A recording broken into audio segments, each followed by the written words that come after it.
Me, There you go. there we go. Imagine doing the whole talk and not recording. So, Josh, first and foremost, thank you, my man, for coming on. I'm just really grateful to you. I'm one of the lucky ones that got to meet you in person twice, maybe three times. I've attended your breathwork in Dublin, and then you came to Cork as well. My own background always brings me back to an interest in this space of breath work and trauma and that connection piece. I'm an occupational therapist, so I support people in helping them have more meaning in their lives. And many come to me, and it's trauma that they're struggling with, and they're often stuck in a story. And talk therapy hasn't been the tool that has worked for them. They've often spent 15, 20 years in a room with a clinician talking about what had happened and felt stuck. So when they come to me, we're looking to get them out of that stuck space and living again. But for me, our experience and our emotions we feel in the body. And from an occupational therapy lens, we're really interested in our sensory systems, our taste, our touch, our smells, and how we experience the world. But I always come back to the breath and connection with ourselves. It's such a powerful tool. And I actually guide a lot of people your direction. And the reason out of all the breathwork facilitators I send people your way is because you speak to them prior to say, if it doesn't feel safe for you tonight to lean in your body and you don't have that support network, don't do that. There's a huge movement at the moment where there's breathwork facilitators and maybe they leave out that space. And you might have a 20-year-old eliciting all these heavy emotions and then leaving these group of sometimes vulnerable people. So I love that. That being said, tell me about your journey with the breath and you connecting with that and yeah, everything you do in the space. Yeah, well, thank you, mate. And yeah, it's good to be here. Mhm. Yeah, look, I'm very much like you say, like you say with the breath. I think that I got sober in 2012, right? And then so I went on this journey of like wanting to understand myself. I became obsessed with understanding myself. I would argue I became addicted to thinking and understanding, thinking about myself and understanding myself and learning about the whys and the kind of like logical and rational reasons behind everything. And I think after a few years, 5, 6 years, I really was like an expert in myself. I could go and sit in front of any therapist, any coach, and I almost got bored of the line of questioning because there was no more sort of logical and rational insight. Like I think I even just knew when you asked me the question, I know where this is going. So I would give the answer, by the way. Like I would give the right answer. And look, I'm not doing any of that down and saying it was of no use. It was of incredible use. And actually, part of me wonders like, is that the route that I needed to take? Like I needed to get that understanding in my head because it may have been too overwhelming to go straight into the body so early on, right? In my case. And so when I discovered breath work, it was actually like accidentally. It was through trying to do meditation, actually. I couldn't do it, man. Like I'd just sit still and try and I know, and people would tell me all the stuff, it's not about quietening your mind, it's just about becoming aware of what's going on. And I was just like, I know, I get all of that, but it was horrible. And so I used to try and meditate in the sauna. Um, and ultimately, long story long by now, I had a breathwork experience in the sauna, and I didn't know that it was a connected, conscious, connected breathwork experience. Um, I struggled to breathe through my nose, by the way. So I think I was in the sauna doing breathing through my mouth, doing a conscious connected breathing through my mouth. And it was actually, I had this experience a couple of times and it blew me away. Like I had a big emotional release, went to a different place where I felt like I was there. And it was actually Pat, Pat Divley. Uh, I was telling him about it and he said, sounds like breath work. Sounds like, and I was like, well, what does that mean? And then he got me on, I don't even remember who it was. I did this breath work online and I was like, oh my God, this is uh this is it. This is what's been missing. And so like I realize now, fast forward, that I think that so much of what we do in the West is get ourselves up in our head, and if we're not careful, it just becomes a new way to escape our body. If I can just make perfect, ultimate sense of everything, it will be problem solved. And that's never been the case for me. I've had to go down into the body, and talking about my emotions is not the same as feeling them. And I'm so good at talking about them so that Mm-hmm. I don't have to feel them. Mm-hmm. And I think a lot of us do that. I think I remember, I think it was Gabor Mate. I remember seeing him say to somebody, "No, you keep telling me what you think about how you felt. Tell me where in your body you felt it." And then you go, "Oh, okay, that's a different story." And that's I just became passionate about it from then on, really, and bringing it to people in a safe and accessible way in how you mentioned, yeah. And for me, I felt for years I would have grown up with alcoholic parent and then carer at points and experienced that trauma. But and I spent years in my early adulthood traveling. And through the narrative that I've created these beautiful stories to protect myself of why I'm okay, why things are good, and it's because I'm this way and I'm that way. And I nearly detached myself as if I wasn't even part of the story. And when you hear me speak about it in a therapy session, I'm nearly talking about somebody else. It's not even me anymore. I'm just like, that's a beautiful bow. And I did it to soothe myself Hmm. and to get the recognition from the clinician or whoever else I was telling the story of the wow, wow, you're here now. And in later, I think I lost my grandmother a few years ago. And I remember this experience of crying. And I was like, I don't think I've cried in years.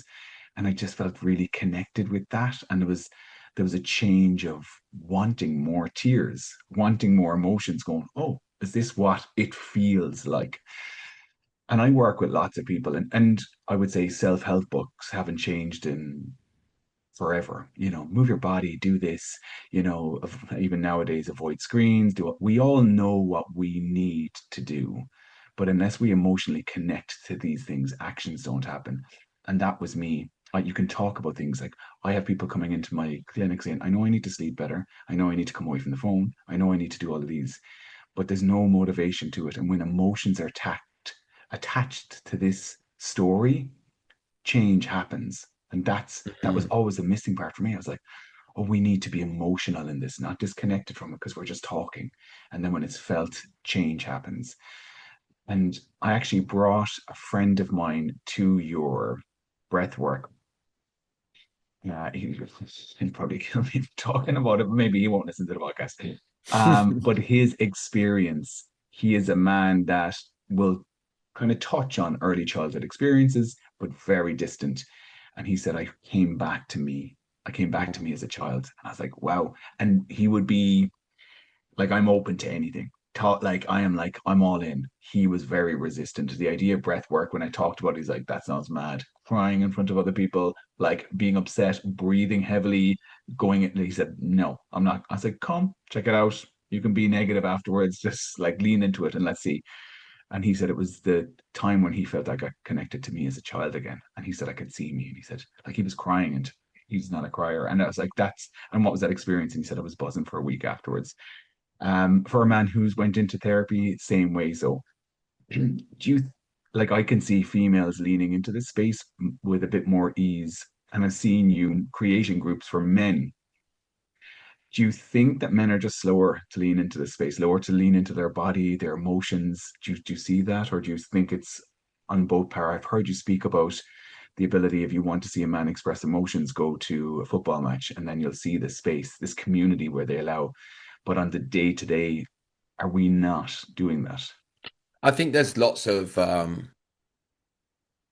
reasons why this happens. One of the things that I say to people, and it surprises people sometimes, is like on Instagram, you can look at your audience, right, and see how many are male and how many are female. My audience on Instagram is 85% female, my followers, right? And so men are not like, I'm not largely followed by men. I get a lot of men, by the way, that come to my men's event, that tell me that they love my stuff online, but they don't follow me, right? And that, I'm not kicking off like, why don't you follow me? But what I'm saying is that I think there's a lot of like, oh, I see it, but it's not, I'm not, I don't want to be, there's a, even a subconscious sort of, I don't want to be seen to be following that sort of stuff. And so there's a bunch of things that go on here. I know that like, when I look in the men's space in general, a lot of male coaches, or there are some men coaches who say that what I do is keep people in victimhood, right? And I think that's because a lot of them are doing what we've both already talked about, right? Which is that kind of speaking about it in a brilliant way, right? And I used to do it. I'd be like, I saw my dad kill himself when I was 9 years old, and I was there as a child. But you know what? My dad had an addiction, and it wasn't his fault. He came from a long list of trauma, and he did his best. And I can take that and be who I am. And all of what I'm saying there sounds lovely. But the reality is, the truth is that if I'm fully in tune with my body, there will always be a part of me that's also like, wasn't I enough? Like, what was it about me that made my dad? Did he ever see me? Did my dad ever cuddle me and hold me? And like when I say that, I can feel emotion in me. That makes me want to cry when I say it, right? And I think it should. And actually, I think the work is how do I find spaces in my life to allow that? And I think there's a lot out there that still, if you look at like the manosphere as being one end, I think a lot of men still don't know how to go into that emotional space. So they'll do self-improvement and they'll do the whole, yeah, I had a terrible childhood or whatever, I experienced this stuff and it caused me trauma and my mental health struggled. But and I can be prone to this, by the way, especially when I'm around men, which is, I'll talk about it, but only ever in hindsight. Yeah. So I think there's a lot of that going on. And then I think there's a lot of like gender stereotypes that are so deeply ingrained as in us as men. And I mean, like, as a man that identifies as a heterosexual man, right? Well, I don't think we talk about stuff like this, what I'm about to say, but from the age of about 13, one of my main concerns as a boy becoming a man was to make sure that I'm not seen as being gay. And there were lots of things when I was a child that were supposedly would make me potentially be seen as gay, right? And this sounds ridiculous because it is, but it's what I grew up around. So, anything from like what I think about sexually to whether I cry in front of people. All of these in my own mind as a fatherless boy who couldn't have conversations, didn't have a man in my life that I could have proper conversations about would suppress all of these things inside me and through this fear of what will people think of me and like will I be seen as being weak or gay and like the fact that we even still societally group those things together is ridiculous. Like it's ridiculous. But these are like some of the things that go on and I think that really play a part. And again, the reason I talk about that is because I think rationally everybody knows what I've just said is kind of ridiculous. But actually, unless we connect with our bodies in the way that we talked about, we don't feel that either. So we know, oh, well, crying wouldn't make me, you know, weak or anything like that. So we know it rationally to say it, but we don't connect our bodies, so it still plays out subconsciously. Does that make sense? So I think there's all of these types of things that are going on where we're just, particularly men, we're so terrified of being present with ourselves because the way that we feel scares us for so many different reasons, including silly societal pressures.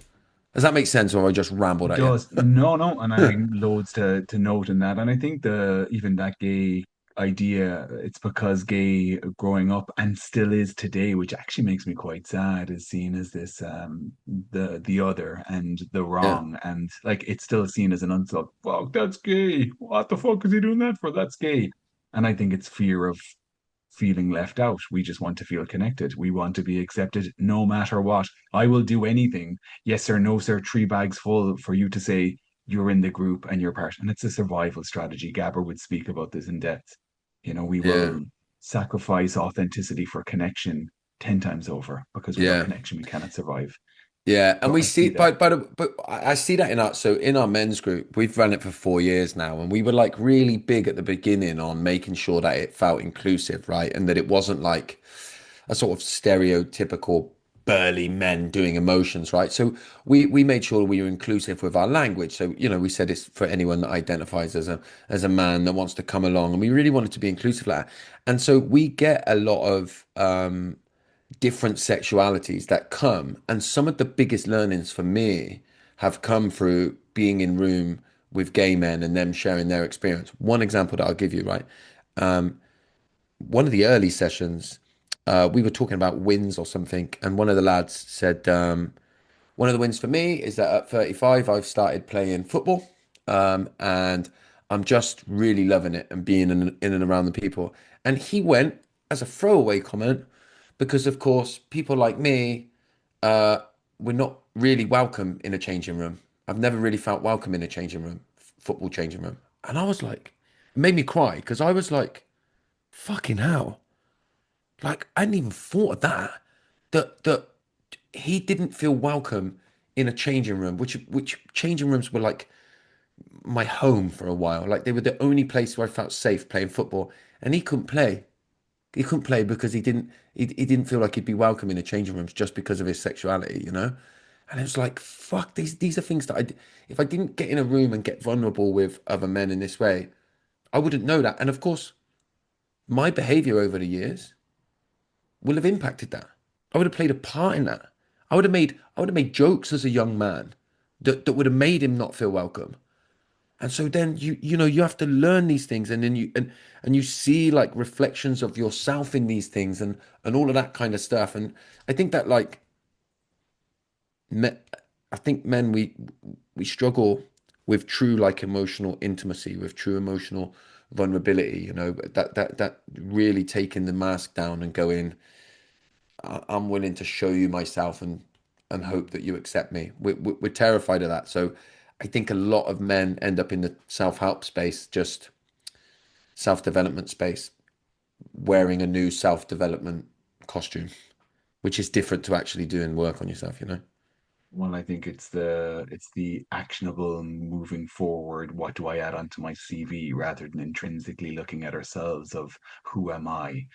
I'm still gaining and growing. So from a societal expectation, I'll be patted on the back, but I haven't internally looked at myself or who I am to see if I actually want any of this fucking shit. Yeah. Um, and, Mm. and I and that's for me. I did a retreat a few, maybe about 5 or 6 weeks ago. Lots of different people, some were clinicians, and they came for the weekend, and a lot of it was reflection on life. And a lot of them were sitting in spaces and they openly expressed saying, I'm sitting in a life that I think I should be happy with, but I can't find happiness in it. And that might be by the career, or I should be doing this, or why haven't I that? And it was when we broke down, and I would ask people to describe their perfect day and what feels really good for them. It's often in the simplicity of the moments of just human connection, but it doesn't, like, it seems boring to express that. It's like I feel the happiest when I am just having breakfast in the morning and my kids are not boxing the face off each other or shouting or Yeah. roaring, or I don't have, my head isn't thinking of all these other things that I have to do. I think for men, they don't want to sit in the simplicity of it. And I think it's actually escalated the idea of the manosphere. I work with a lot of young men and even teens, and I hear this language of the Matrix. When I hear the Matrix, I think, oh, here's Andrew Tate, here's all of this like red pill, I need to get this. And it's an identity in I own this and I'm outwardly successful. So now you will recognize me without ever thinking what internally makes me happy. And that's connecting with our bodies and connecting with ourselves, sitting in silence, recognizing discomfort and asking, what does this fucking mean? So, Mm. like, therapy is super important because I think it helps us shape language around it. But then Mm. I do think we need to do I think we need both. I think we need the therapy. We need to like create the narrative, understand it, and then have the skill set to challenge the feelings when they come up rather than pushing them down. Um, and for me, I have a few friends that are gay, and even hearing their experience of life, it's completely different. And I would have been the lad who would have been brought up going, fuck that, that's gay, I'm not doing that. When most of my interests were all feminine style interests. I'm interested in psychology, people, love. Like I wanted to sit and write poetry, but couldn't tell the lads about it. And seeing like as brave as I would get, I would put on a salmon t-shirt. And like that was my leaning into. And then I hear their experience and their lived experience. And I've done lots of research on the LGBTQ community, and like their whole lived experience of their existence here is a lack of acceptance into the world, and a lack of acceptance with parents, a lack of acceptance with friends, and they're constantly rejected for wanting to express love, wanting to hold their partner's hands and kiss them in public. And they're met with disdain or a second look. And I see that actually. I see that this might be a nice segue into that piece around parenting, and a lot of parents then rejecting, or a lot of them as men pulling back and saying, I don't want to be, and women, I don't want to be part of this family if they don't accept me. And there's this new radical, in quotations for people who are just listening, this concept of this no contact. And you are a great advocate in the space. And I have very close friends to me that have made that decision for themselves, that my parents aren't serving me, and I am, every interaction destroys my life. So I've had to steadily make that pull back. And why are we, it's a big question, but like, why are we societally so slow to see this as two adults making a decision of what's right for them, or one adult pulling back saying, this isn't serving me, this is an abusive relationship, I feel worse every time I leave this person, and they gaslight me. And I know that word, I don't particularly love it because it's kind of overused, but this space where, like, why are we so slow to just accept this as okay to pull back? Like, we can pull back from an abusive partner, but we can't pull back from an abusive parent. Mm. Well, look, I think a lot of the reason, and I thought about this so much and looked into it and tried to get an understanding of it. I think a big part of it is uh, because of the mirror that it holds up. So I think anybody that's a parent, if you hear somebody talking about toxic parents, right, or like somebody going no contact with parents, I think if you've got any kind of disconnection from yourself, the first thing you do is panic and think, shit, am I one of them? Because if you're a Mm, parent that like self-reflects, you spend most of your life worrying that you're a shit parent, right? Like I live my life right, all the time worrying that I'm not a very good right. dad, you know? I do Mm, amazing things as a dad. My kids tell me amazing things about myself, and I get it vastly wrong sometimes. And I would also add to that, and I don't think people admit this enough. Maybe it's not true for everybody, but I think it's true for a lot of people. I actually think that our children often get the worst version of us.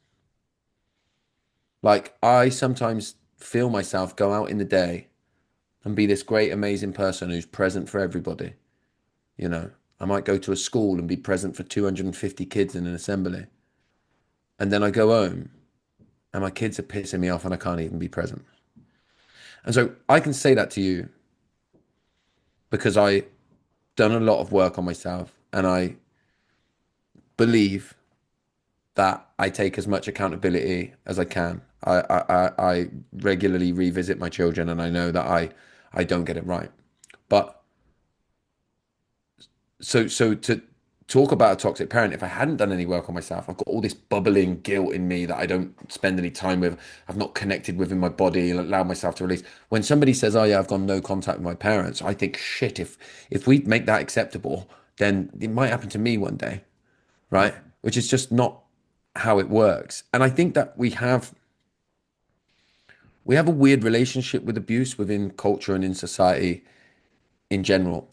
Because even when we talk about like leaving a partner, we tell people to leave them, but not always actually. If they've got kids and stuff, then we're like, well, it takes two to tango, and maybe you're just as bad as each other. And if you zoom out further, we live in a system ran by people abusing power and then we all take on certain roles, and you'll see golden children within society as well as scapegoats. And so it's sort of like a cultural phenomenon that exists everywhere. And people think that abusers have to work really hard to hide the fact that they're abusive, but actually societally we do that. We do that, and we jump straight to there's a subconscious knowing that if we go for the abuser, it's going to be fucking hard. So if we can just get the victim to shut up, then we don't have to deal with it. And I know that sounds really like overly simplistic, but I think it's true. I think that most of the dirty work for abusive people is done by the turning of a blind eye and the not wanting to be involved with everybody else. Um, and that's why I am quite direct in how I call it out. And I think that's why a lot of people that have experienced it find so much solace in the way that I talk about it. Because even if people do like, even if you look at the way that like personal development, healing space, spirituality spaces talk about it, it's still very okay. Well, it might have been really, really bad, but let's sort of try and frame it in a nice way. Let's remember that it was their trauma and they were doing their best. And like all of that stuff has got a level of truth in it. And at some point, we need to go, hang on a minute, like this person needs to see the extent of their experience fully. And their experience is that it wasn't good enough and that their parents didn't do the best that they could. Like, I have a problem with do the best that they could. I think myself as a parent, sometimes I let my kids down, and it's because I didn't do the best that I could. It's because I fucking didn't do enough, and I've got to take accountability for that, and and try and be a better parent.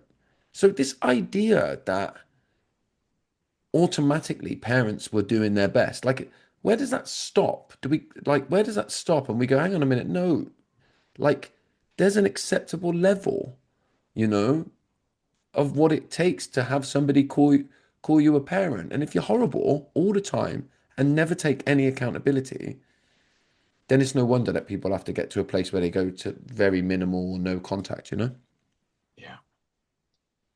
I never even thought of it in the idea of a fear-based that intrinsically we would worry that it would shine a mirror on us and our parenting, because I can tell you it will be my greatest fear and probably my greatest regret. And I've actually said this even before leading into this topic. My greatest regret will be letting my daughter, I have one little girl, letting her down as a father.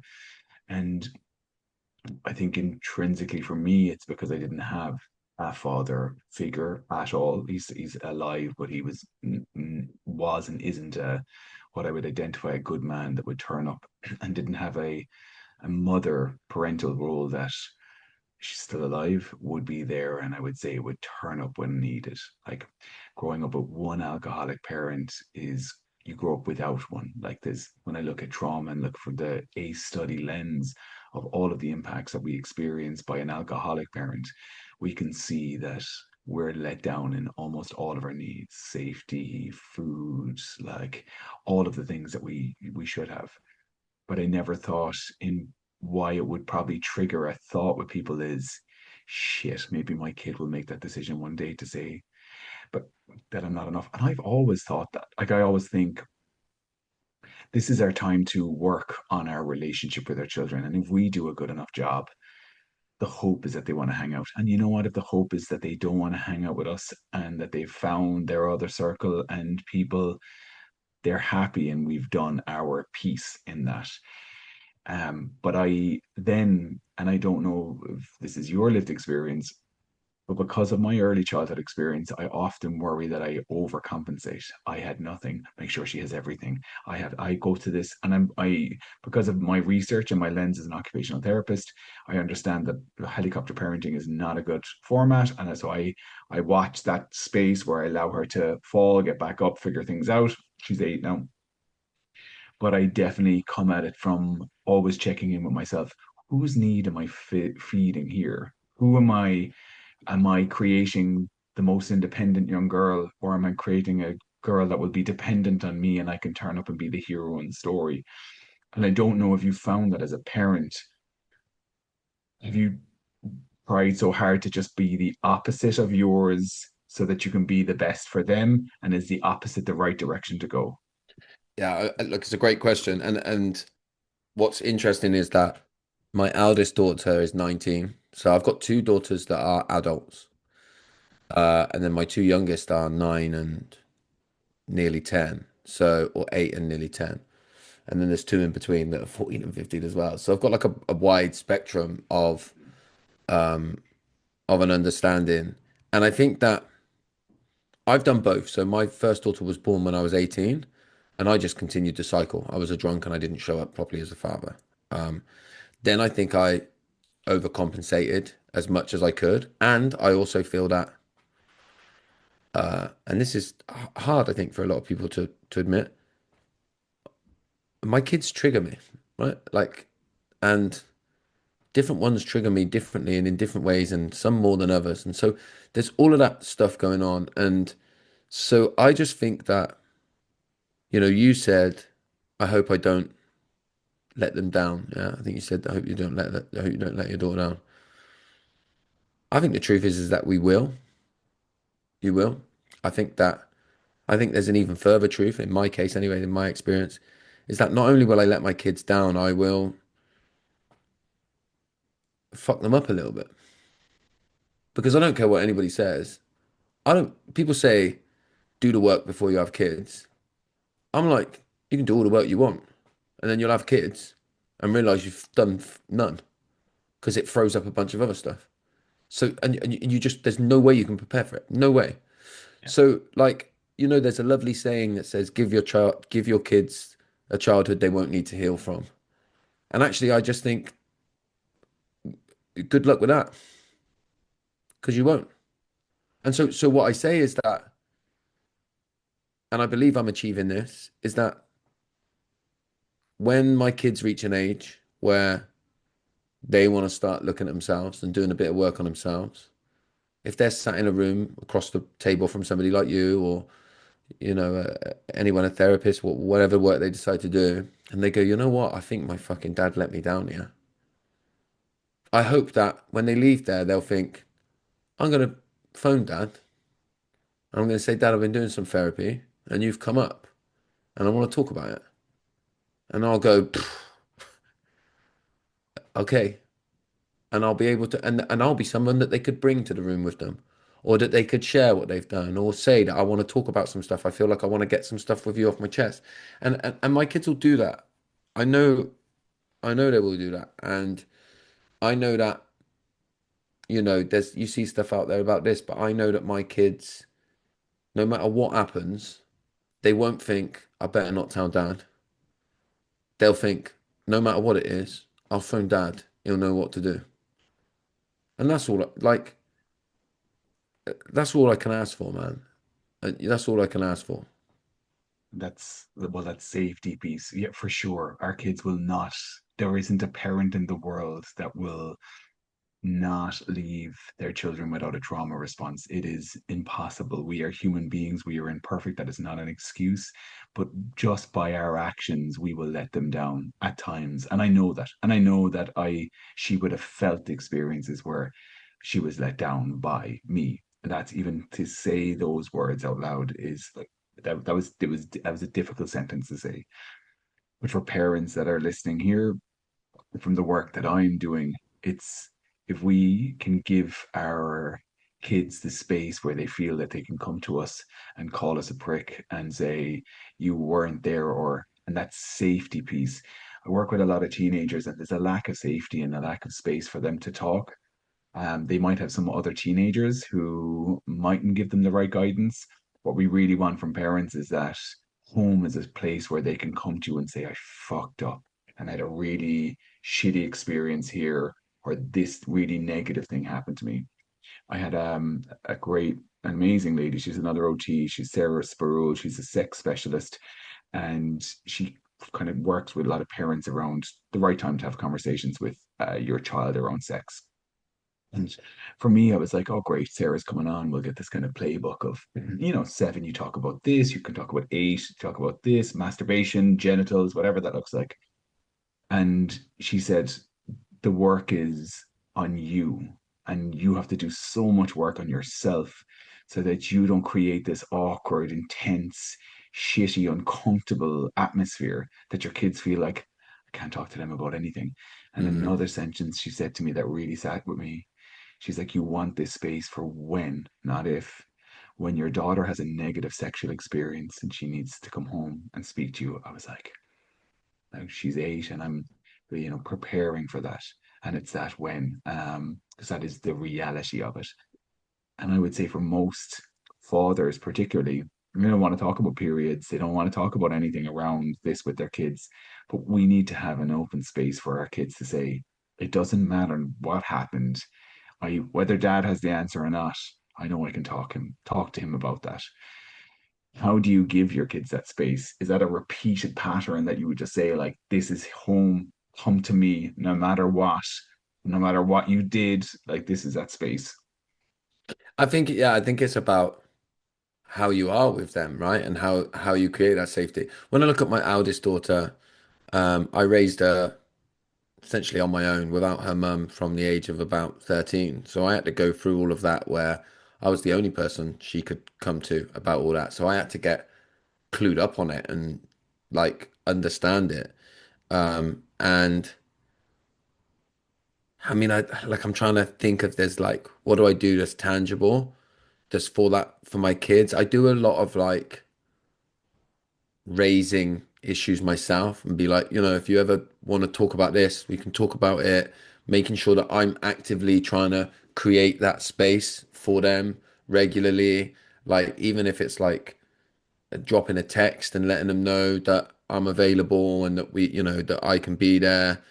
Um, and in many ways, like I've been forced through life experiences to have these kind of conversations with the kids, and just like actively using moments like in the car's a great time.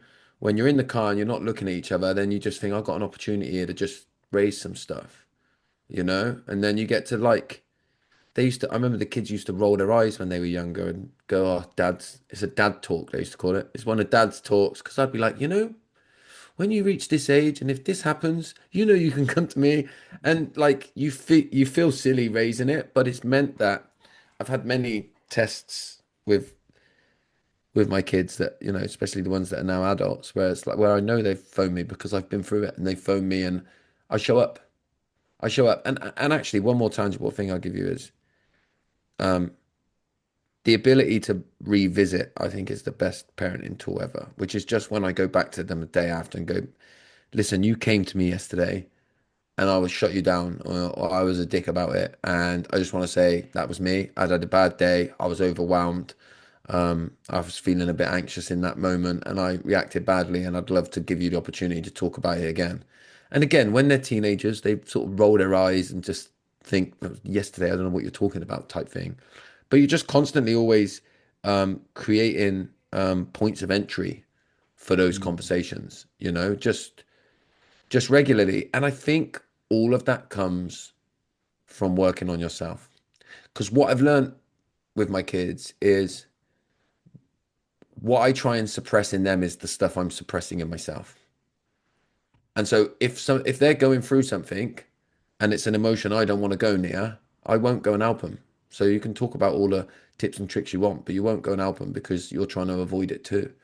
So actually, the more emotionally literate and the emotionally available I can be for myself, the more likely I'm going to be there for the kids.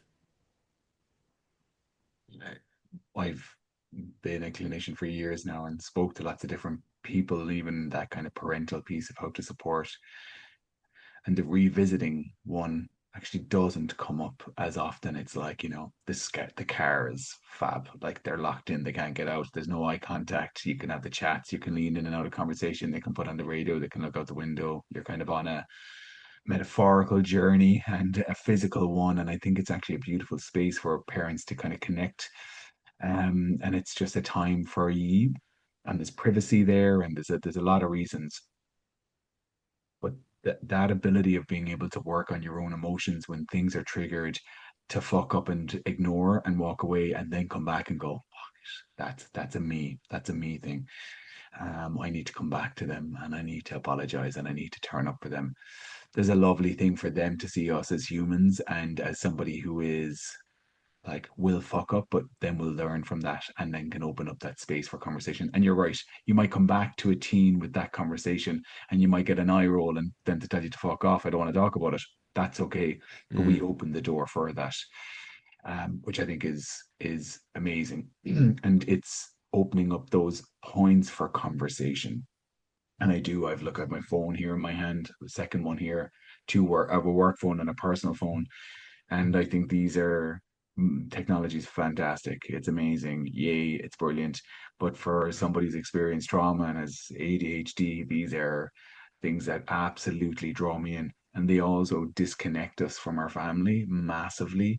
And there's a lot of isolation and loneliness, even though we're sitting in the fucking same room together. So opening up opportunities to put a brick on, to put the phones in the glove compartment of the car, to have 15 minutes or half an hour of shut off time is amazing. It's points of entry for these conversation, giving space for it. It's giving Yeah. space. Yeah. I totally agree with the phones as well because, when I look at like my dad was an alcoholic, right? So the problem for him was alcohol. But as a child, I didn't think, oh, my dad's got an addiction and he's got a problem with alcohol, and alcohol is clearly addictive, right? I just thought, why, like, maybe if I can be good at football or if I'm funny, then maybe he'll pay attention to me. And the fact that, like, we do the same to our kids, but just with our phone, it's no different because I didn't understand alcohol, and a young kid won't understand a phone.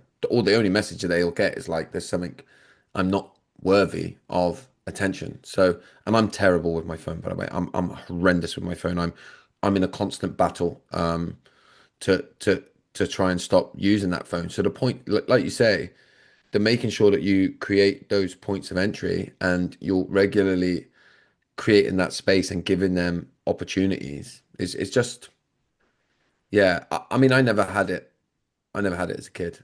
I never had the opportunity for, kind of emotional conversations, and I've learnt to bite down on the gum shield. And in some, look, there's some positives from that. Like, but my go-to is to bite down on the gum shield and keep going. And I can be in so much discomfort and not even realize because I'm just busy making sure everyone else around me is okay. I even give the example of like, I don't, when you used to carry like cash and everybody used to have big thick wallets, yeah. Not many people carry them anymore because you just have a couple of cards or your phone, right? But I remember once having that in my back pocket and driving after about 2 hours of driving, taking the wallet out of my pocket, being like, fucking hell, that's so much more comfortable because I was so out of tune with myself that I would sit in just crippling discomfort for 2 hours and not even do anything about it because I'm just so used to biting down on the gum shield, gritting my teeth, clenching my fists, and just getting on with it that I don't even think about my own comfort. Such a trauma response of that disconnection, that disassociation, Yeah. and I've experienced it. Like, and look what comes, the positives, and both of us kind of briefly kind of talking on that. Like, there's some great things, and I think if you were becoming an entrepreneur and you want to go work for yourself, you want to get used to biting down on that gum Yeah. shield, because there is tough days, there's discomfort, there is hard graft. I've noted that myself. I've used to going around being cold and wet and all of those things growing up as a kid. But when I go for a hike and my 2 feet are soaking in water, I don't notice it, but I can see it ruining someone's hike. I'm like, Yeah. no, it's just water. Like, it's just, but I sit with that, but it's sitting with and used to being in that discomfort. Mm. Um, Josh, thank you for taking the time. This has been a great conversation. I'm going to nab you when you're in Ireland so we can have an in-person one, but this was amazing. And I know there's a lot of people that are listening that are trying to in tune with that. And I think particularly for men who want to lean into that space of connecting with emotions, that they just sit and they check out your stuff. I'm a massive advocate for the work that you do and opening up conversations and giving people a space to know that certain things are okay. Connecting with your emotions is okay. But also, if you need to protect yourself and step away from your family, that's a space that's okay to do that. And that's something that I don't know from a like it, in an Irish culture, it's seen as unheard of, but people are leaning into it. So thank you for creating that space. Yeah, thank you. And listen, I've loved the conversation. I feel like we've barely scratched the surface, which is Yeah, good because it forces us to do an in-person one absolutely. when we get the opportunity. So yeah, Absolutely. So grateful to you. Thank you so much, Josh. thanks, mate.